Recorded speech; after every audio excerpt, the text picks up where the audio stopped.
미국이 이란의 핵시설 3곳을 공격하며 중동 전쟁에 참전했습니다. 이란은 핵 프로그램을 멈추지 않겠다며 미국의 공습은 국제법 위반이다 이렇게 반발했습니다. 지금부터 백승훈 한국외대 중동연구소 전임연구원과 이번 사태 긴급 점검해 보겠습니다. 어서 오시죠. 네, 안녕하세요. 예, 트럼프 미국 대통령 지난 20일, 그러니까 이틀 전에 2주간의 시한을 주겠다 이렇게 밝혔는데 이틀 만에 군사 개입을 했네요. 네, 저희가 자꾸 2주에서 착시를 자꾸 빠지시는 것 같은데 네. 2주라고 하는 말미를 줬지 2주에 얘기를 하겠다고 한 적이 없습니다. 그리고 이거를 저희가 착각하면 안 되는 게 지금 트럼프 행정부는 강압 외교를 지금 하고 있는 겁니다. 그래서 강압 외교는 4개의 단계가 있는데 원래 그 try and see, 그러니까 강압을 먼저 던지고 행동 변화를 지켜보는 단계. 그다음에 점진적 강압. 그러니까 점점점 이렇게 강압을 올려가는 관계죠. 그다음에 암묵적 최후 통첩. 그러니까 최후 통첩은 아니지만 너 마지막 그 최후 통첩에 다가오고 있다라고 하는 그 강압 수위를 올려가는 그 기간. 그다음에 최후 통첩이 있습니다. 최후 통첩은 정말 마지막 상계에 던지는 거거든요. 네. 언제까지 니네들이 내가 원하는 안을 하지 않으면 너가 감당할 수 없는 고통을 받을 것이다 하는 거 딱 해서 밀어붙여서 계속 끝으로 밀어붙이는 건데 지금 2주의 말미를 줬다라고 하는 것은 그 소위 말해서 암묵적 최후 통첩. 2주 안에 어떤 일들이 벌어질 거고 우리 그 안에 네가 결정하지 않으면 네가 협상할 수 있는 그 카드들은 다 없어질 거다. 그리고 그런 폭은 적어질 거다라고 경고한 상황입니다. 그래서 그 과정에서 보통 그 강압국은 피강압국의 그 채찍과 당근을 이용해서 피강압국을 억압을 하는 것, 그 구석에 몰아서 제일 좋은 안을 받는 것이 그 하나의 그 협상 그 툴이거든요. 예. 근데 지금 미국 트럼프 행정부가 2주라는 말미를 줬고 그 기간 중에 이틀 만에 공격을 해서 이란이 쓸 수 있는 모든 카드를 다 날려버리게 한 겁니다. 그러니까 결국 협상이 들어가면 이란이 가진 카드는 우리가 이렇게 많은 핵 프로그램, 농축 우라늄을 갖고 있으니 이 농축 우라늄을 줄이겠다. 그러면 너 뭘 나한테 줄래? 하고 그런 협상을 해야 되는데 지금 트럼프 행정부가 나와서 딱 얘기를 하죠. 오늘 담화문에서도. 네가 가진 모든 핵시설이나 핵능력은 불능화됐다. 그 말은 너가 협상에 임할 카드가 없다라는 겁니다. 그러면서 얘기를 하죠. 자, 이제 너 결국은 그 결단은 이란 니네가 하는 거다. 평화를 받을 것인지 아니면 지금보다 더 큰 고통을 받을 것인지 네가 결정해라 하고 던지면서 또 지금 2주라는 그 시기 안에서 계속 압박을 하고 있는 거겠죠. 그래서 지금 암묵적 최후 통첩과 최후 통첩 상황에 이란이 쓸 수 있는 카드를 다 없애고 지금 공을 이란 쪽에 던진 것이라고 보시면 될 것 같습니다. 지금 현상은. 그러니까 그래도 뭐 2주 발언이 나오자마자 이렇게 이틀 만에 공격을 감행했는데 그러니까 이 자체를 두고는 뭔가 미국 측에서는 연막 작전을 펼친 것 아니냐 이런 관측도 있거든요. 강압 외교 안에 그거 연막 작전, 소위 말해서 전략적 그런 전략적 불확실성, 그것들은 하나의 작전입니다. 그러니까 포함이 되어 있다. 포함이 되어 있는 겁니다. 왜냐하면 그 상대방이 자기네들이 공격을 받을 수 있는 그런 강압을 받을 수 있다는 저 상대 강압국이 우리를 충분히 공격을 할 수 있다라고 하는 그 신뢰성은 유지하되 어떤 공격이 갈지 어떻게 압박이 갈지는 잘 판단하지 못해야지 그 위협이 커지는 것이거든요. 그 불확실성 때문에. 그래서 지금 트럼프 행정은 되게 상당히 성공적으로 강압 외교 측면에서는 지금 이란을 단계로 몰아붙이고 있다라고 보시면 될 것 같습니다. 예. 자, 지난 15일 원래는 미국과 이란의 6차 핵 협상이 진행될 예정이었는데 바꿔 말하면 그러니까 지난 5차례 핵 협상 동안에 합의를 이루지 못했다는 거잖아요.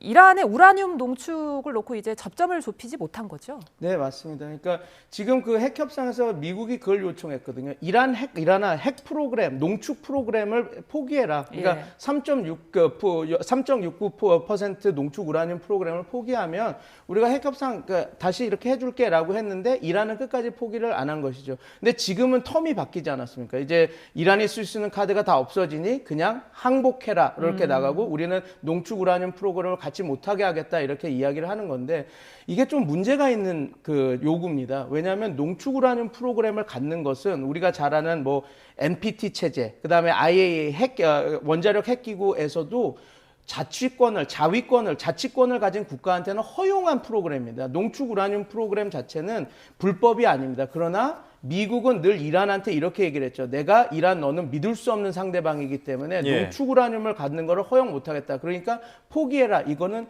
부시 행정부부터 제로 인리치먼트 프로그램이 자기네들의 그 전략이다고 몰아붙이는 상황이었거든요. 그래서 어떻게 보면 이란 입장에서는 좀 자기네들이 받을 수 없는 아니지만 지금 트럼프 행정부가 성공적으로 오늘 작전까지 해난 상태에서는 이란 입장에서는 받지 않으면 전쟁밖에 할 수 없는 그런 상황에까지 몰리게 된 것이죠.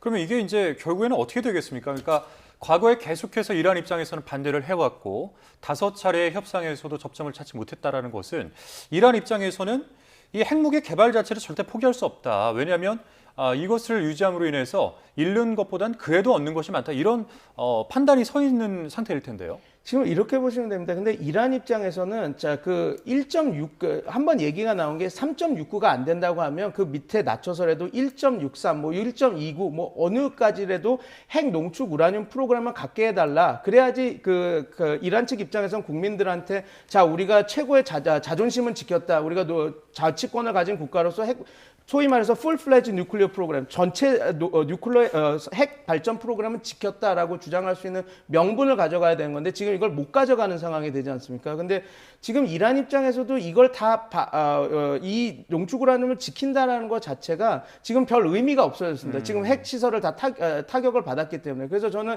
이 시점이 가장 타협을 미국 측에서 넣기가 좋은 시점이거든요. 그래서 제가 바라건대 이게 그렇게 될지는 모르겠으나 미국 입장에서는 협상력이 가장 커진 지금 그래도 그 이란 측이 면을 설 수 있는 그런 협상안을 대서 평화 협상을 얻는 것이 어떻게 보면 가장 지금 강화 외교 측면에서 얻을 게 많은 상황인데 과연 그렇게 진행될지는 조금 우리가 좀 지켜봐야 될 상황인 것 같습니다. 그럼 교수님 생각하시기에 이란의 면을 세워줄 수 있는 협상안이라고 하면 뭐가 있겠습니까? 지금 상황에서는 특별히 그렇게 많지가 없어요. 어찌게 됐건 뭐 이스라엘의 공격을 즉각 멈추게 해주겠다. 너네들이 모든 핵 프로그램을 포기했다 그러고 항복을 선언하고 그다음에 더 이상 공격을 안 하겠다고 한다면 우리가 이스라엘 관련해서 이스라엘이 절대 이란 너희 공격을 하지 않게 우리도 이렇게 막아주겠다라든지 아니면 그런 것들이 조치가 들어가야 될 텐데 과연 지금은 이스라엘과 미국이 되게 사이가 좋은 것 같이 보입니다. 지금 예. 되게 칭찬을 하고 근데 예. 만약에 그 시점이 돼서 미국이 이스라엘 측에게 자, 이란과 협상이 됐으니 이제 그만하자라고 얘기했을 때 지금 이스라엘 입장에서도 그 이스라엘 건국 이후 가장 이란을 그 궁지에 몬 상황이거든요. 그래서 과연 이때 자기네들이 그 안을 받을지는 또 미지수기 때문에 지금 말씀하신 거는 과연 그 이란의 면을 세울 수 있는 미국의 그 딜이 뭐가 있을까라고 하는데 지금은 많지 않은 상황이죠. 특히 오늘 그렇게 그 세계 핵시설에 대한 타격을 한 이후에는 미국 입장에서도 좀 그 이란 쪽에 면을 세워줄 수 있는 그런 그 소위 말해 선택지가 많이 준 상황이긴 합니다. 그러나 그럼에도 불구하고 하나 있다면 이스라엘에 관련해서 우리가 확실히 이 이후에는 공격이 안 들어가게 니네들이 협상을 오케이 하지만 이스라엘에 대해서 확실히 공격을 멈추고 그냥 평화 협상에 들어가게 하겠다라는 뭐 어떤 확언을 준다면 좀 어떤 빌미가 생기겠죠. 그렇군요. 오늘 그 미국이 타격한 이란의 핵시설은 총 3곳입니다. 포르도, 나탄즈, 이스파한 이렇게 3곳인데 혹시 뭐 이 핵시설이라는 게 이렇게 공개적으로 있는 이 3곳 외에 또 다른 곳이 있을 가능성도 있는 겁니까? 뭐 이스라엘 입장에서는 다른 곳에 뭐 파친이나 어떤 군사 시설인데 거기 안에도 있다라고 얘기를 하고 있고 그거를 그래서 공개해야 된다라고 얘기하지만 이란 입장에서는 거긴 군사 기밀 지역이기 때문에 우리가 IAEA나 이렇게 공개할 수 없다라고 얘기를 하고 있거든요. 그래서 지금 오늘 트럼프 담화에서도 우리가 다른 곳 알고 있다. 그래서 공격하겠다라고 얘기하는 시설들이 다 그런 군사 시설, 보호 시설들일 겁니다. 그러나 지금 계속 공개적으로 돼 있는 그 핵시설 그리고 가장 많은 원심 분리기와 우라늄 농축이 들어간 시설은 다 타격을 받았다고 보시면 될 것 같습니다. 네. 자, 얼마 전에 G7 정상들이 이란의 핵무기 보유를 반대하는 공동 성명을 냈습니다. 그러면서 이란의 긴장 완화를 촉구했는데 여기에 트럼프 대통령도 서명을 했는데 사실 이란을 가장 자극하는 것은 트럼프 대통령 아니냐 이런 말들이 많잖아요. 사실이죠. 지금 어찌됐건 이 위기가 그 이스라엘의 6월 13일 공격으로부터 시작됐으니까요. 그리고 좀 이게 좀 앵커님도 아까 전에 말씀을 초기에 해줬지만 이게 국제법적으로 위반된 사항이 많습니다. 자기네들은 유엔 헌장 51조 자위권 발동으로 우리가 이란을 공격한다라고 이스라엘이 얘기를 했고 미국도 그걸 편을 들어주지만 자위권 발동이 아무 때나 되는 것이 아닙니다. 자위권 발동은 그 위협이 즉각적이고 그다음에 절대 다른 안으로는 할 수 없는 위협이고 그리고 네. 비례적이어야 됩니다. 그런데 과연 핵 협상을 앞두고 있는 상황에서 정말 이게 심각한 위기였나? 그리고 핵 협상을 통해서 완화시킬 수 있는 방법이 있었는데 이렇게 즉각 공격을 한 것 자체가 정말 자위권 발동을 할 수 있느냐? 거기 문제 국제법적으로 문제가 있는 거거든요. 그리고 또 한 가지 우리가 봐야 될 것은 핵시설을 지금 공격한 거 아닙니까? 네. 예. 핵 유출 문제, 핵 농축우라늄 핵 방사능 유출 문제 이런 게 있는데 제네바 협정에서도 소위 말해서 민간인 피해가 극대화될 수 있는 것, 그 다음에 그 자연 환경이 장기적으로 파괴될 수 있는 시설의 공격은 금지하고 있는데 그걸 정확히 어긴 겁니다. 그래서 지금 지금 말씀하신 대로 미국과 이스라엘이 이제 나름 이 사태를 키워낸 것이 있기 때문에 지금 평화적 외교적 합의를 찾아라 이렇게 하는 것은 이란 입장에서는 상당히 억울할 수 있는 상황인 것이죠. 예, 그러니까 방금 이제 교수님이 말씀 주신 그 부분에 대해서, 그러니까 무엇보다 사실 지금 상황에서 걱정인 거는 핵시설이 공격을 당한 만큼 이 방사능 누출이 정말 없을 것이냐, 지금은 없는 것이냐, 이런 부분들이 궁금한데, 이 국제 원자력 기구죠, IAEA는 지금은 이 방사능 수치가 주변의 방사능 수치가 높지 않다 이렇게 밝혔거든요. 이게 없을 수 있는 겁니까? 지금 이란 대변인이 밝혔죠. 우리가 공격당할 것을 미리 알아서 핵 물질이나 이런 것들을 미리 빼놔서 그런 타격은 없다라고 얘기를 하는데, 그리고 IAEA에서도 지금 수치상으로는 그렇게 확 올라간 건 없다라고 얘기를 하는데, 정확한 그것을 분석하기 위해서는 이 사태가 조금 아물고 나서 실제 현장 조사가 들어가서 면밀한 관찰이 있어야지 이게 정확한 답이 나올 수 있겠죠. 그래서 지금 상황에서는 이야기를 드릴 수 없는 부분인데, 어찌됐건 핵시설을 이렇게 어떻게 보면 방사능 유출이 될 수 있는 시설을 공격했다라고 하는 것은 어떻게 보면 미국 입장에서, 물론 이제 자기네 본인들은 이게 자위권 발동이라고 얘기를 하고 있긴 하겠지만, 과연 이제 향후에 국제법이나 이런 데서 다퉈질 때는 어떻게 흐를지는 우리가 좀 지켜봐야 될 문제라고 그러면 봅니다. 아까 그 핵시설이 이곳 세 곳 외에도 또 있고, 그다음에 이번에 그 우라늄 도 일부를 좀 반출을 해놓은 상태라면은 이 핵 개발을 계속 진행할 수 있는 그런 상황 아닌가요? 지금 그러니까 이게 문제입니다. 소위 말해서 다 부서졌다. 이제 더 이상 이란의 핵 개발은 없다라고 얘기는 하지만, 이런 식으로 공격을 하고 할 때마다 이란은 좀 더 지중화, 그러니까 좀 더 안전한 핵 개발 시설로 발전하는 방향으로 바뀌어 갔거든요. 그래서 지금 이겁니다. 전혀 없어졌다고 얘기하는데 과연 그게 전혀 없어졌는지, 그리고 지금 안 그러면 더 큰 고통을 주겠다고 지금 트럼프 행정부는 얘기는 하고 있지만, 네. 더 큰 고통을 주기 위해선 지상군 파견이라든지 좀 더 수위가 올라간 압박을 가야 되는데, 과연 그런 것들을 지금 미국 현 상황에서 할 수 있는지는 퀘스천 마크이기 때문에, 아까 제가 말씀드린 것처럼 지금 미국의 협상력이 가장 컸을 때 이란이 받아들일 수 있는 안, 미국이 제일 만족할 만한 안을 갖고 협상을 단둘이 하는 게 지금 협상 입장에서는 가장 큰 효과를 낼 수 있는 상황인데, 그런 협상까지 미국이 타결을 시킬 수 있을지는 저희가 지금 앞으로 1주, 2주 정도 지켜봐야지 될 것 같습니다. 네, 자, 일각에서는 이란을 공격하면 공격할수록 오히려 이란은 핵 개발을 포기할 수 없을 것이다. 이제 마지막 최후 남은 무기이기 때문에 이렇게 보기도 하던데, 이런 점은 어떻게 전망하세요? 당연히 그렇죠. 왜 이란이 지금 핵무기를 이란이 갖겠다고 밝힌 적이 한 번도 없습니다. 그런데 이제 왜 이란 핵무기를 가질까 걱정이 되냐면,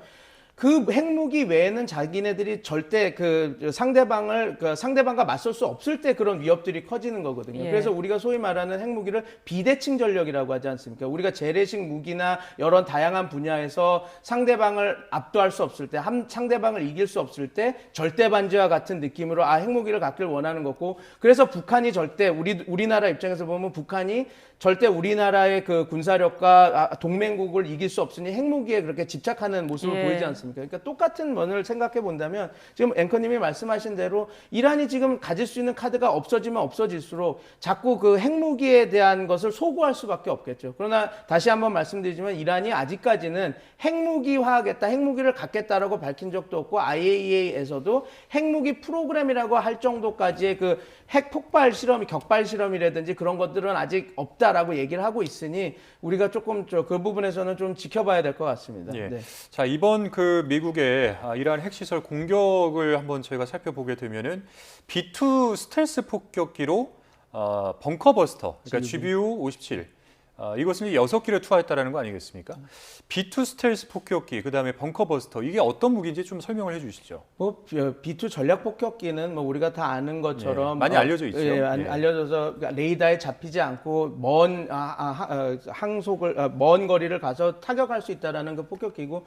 GUB 그 57 같은 경우는 지금 지구상에 지금 있는 가장 관통력이 센 벙커버스터 탄이라고 보시면 될 것 같습니다. 그래서 무게가 13톤이나 되고, 그리고 왜 이것이 지금 그 미국이 개입할 수밖에 없었냐면, 이 지금 관통탄을 운용할 수 있는 그 전폭기가 B2거든요. 나머지 비행기는 이게 너무 무겁고 그다음에 크기 때문에 사용할 수가 없습니다. 그래서 미국이 개입해서 한 거였는데, 왜 이것이 의미가 있냐면 관통력 때문에 그렇습니다. 포도라고 하는 시설이 80m 지중화가 되어 있는 시설이거든요. 근데 이 지중화된 시설을 타격할 수 있는 이 관통탄이 미국밖에 갖고 있지 않았고, 그렇기 때문에 이 무기를 사용한 것이 되게 지금 시점에 중요한 함의점을 갖는 것이죠.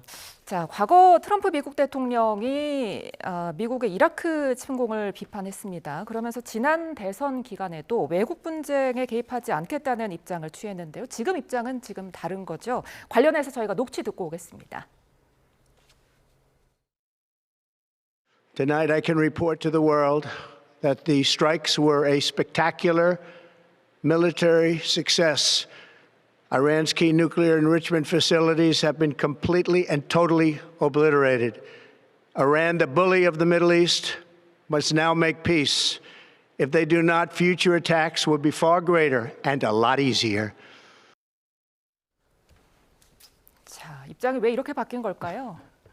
지금 뭐 그 이란이 쓸 수 있는 가용 능력이 많이 약화돼서 미국에 대한 피해를 할 수 없는 상황이 되니 이제 공격하는 입장에서는 또 지금 더 적에서도 나오지 않습니까? A lot easier. 그러니까 더 쉬워졌다. 그래서 그렇기 때문에 그 트럼프 행정부가 쓸 수 있는 카드가 더 늘어났다고 볼 수가 있겠죠. 그리고 근데 이게 있습니다. 지금 왜 트럼프 행정부가 저기 나와서 가 나와서 직접 대담을 했냐면, 아까 말한 그 관통탄을 쓸 수 있는 게 B2 폭격기였거든요. 예. B2 폭격기를 썼다라는 거는 미 공군이 개입했다라는 소리입니다. 그러니까 이제 어찌됐건 원치 않든 미국이 직접 개입한 거기 때문에 이제 지금 미국 의회에서도 비판이 나오거든요. 이 개입을 하려면 우리랑 선전포고하고 얘기가 됐어야 되는데 왜 얘기 안 하고 이렇게 개입해서 네. 얘기가 나와서 지금 그거에 대해서 좀 약간 명분을 강화하기 위해서 이야기를 하는 거거든요. 예. 우리가 그래서 그런 측면에서 저런 이야기들이 있었다라고 좀 보시면 될 것 같고, 그다음에 이제 당연히 이제 들어가겠죠. 이제 트럼프 행정부가 이제 저렇게 얘기를 하고 전 벙커버스터 탄, 그다음에 B2 폭격기까지 사용했는데,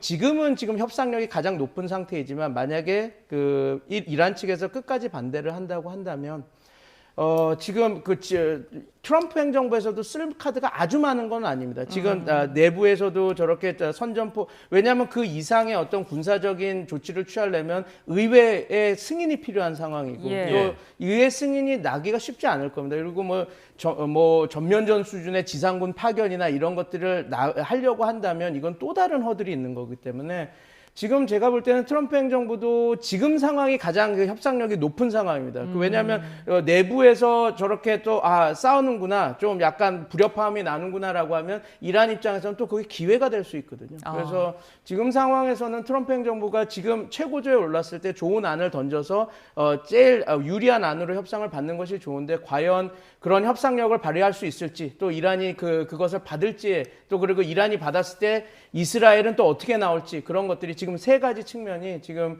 향후 이 문제를 어떻게 이끌고 갔고 어떻게 흐를 것인가를 보는 그 주요한 포인트가 될 것 같습니다. 그러니까 뭐 말씀하신 대로 이 의회를 거쳐야 된다라는 절차상의 문제, 그리고 이 마가로 대표되는 트럼프 대통령의 핵심 지지층도 개입을 하지 말아야 된다, 이런 주장을 또 하고 있는 상황인데, 이런 상황에서 트럼프 대통령은 잃는 것은 없겠습니까?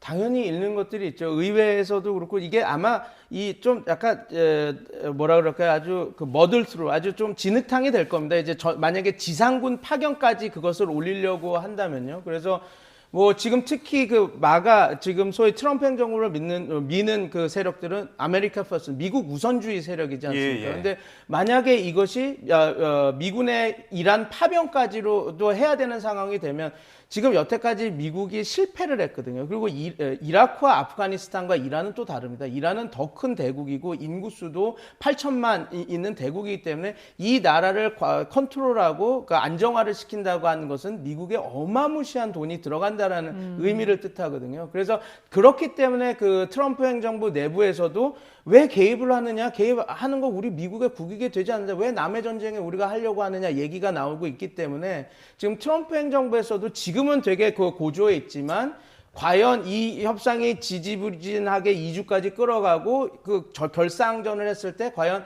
트럼프 행정부가 이란에 대해서 더 압박할 수 있는 카드가 뭐가 있느냐에 따라 보면 그때부터는 좀 트럼프 행정부가 쓸 수 있는 카드도 줄어들 수밖에 없어서 그 부분을 좀 저희가 조금 관심 있게 지켜봐야 될 것 같습니다. 자, 그렇다면 이제 이란은 어떤 선택을 할 것이냐, 뭐 협상 테이블에 나설 건지 아니면 더 큰 공격을 감행할지 궁금한데 이란이 쓸 수 있는 카드가 뭐가 있을까요? 좀 애석한 건 이란이 쓸 수 있는 카드가 많지가 않습니다. 탄도미사를 이용한 비대칭 전력을 이용한 공격이 단데 이미 제공권이 이렇게 다 미국과 이스라엘에게 넘겨준 상황에서는 그 효과가 반감될 수밖에 없거든요. 네. 그럼 지금 남은 것은 그 미국이 중동에 주둔하는 미군에 대한 공격 아니면 호르무즈 해협을 막는 것인데 호르무즈 해협을 막는다는 것이 과연 이란한테 어떤 전력적 우위를 줄지는 궁금증이 붙습니다. 회의적입니다. 그리고 예.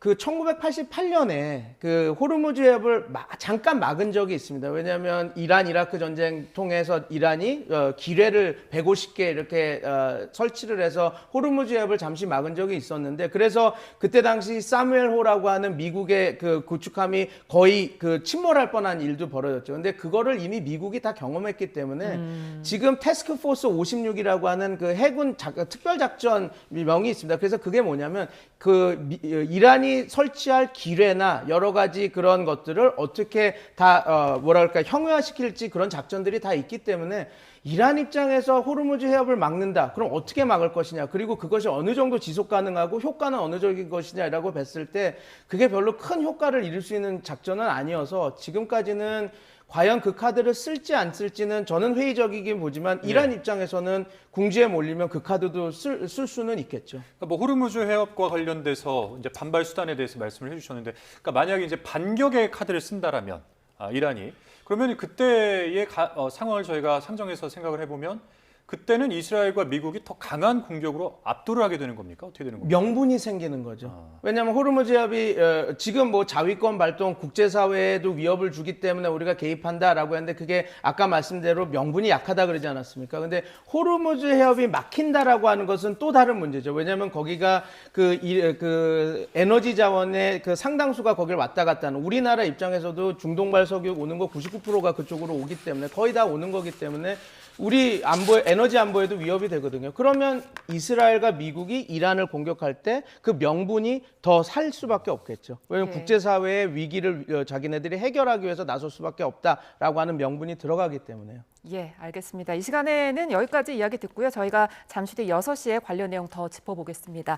지금까지 백승원 한국외대 중동연구소 전임연구원과 함께했습니다. 고맙습니다. 고맙습니다. 감사합니다.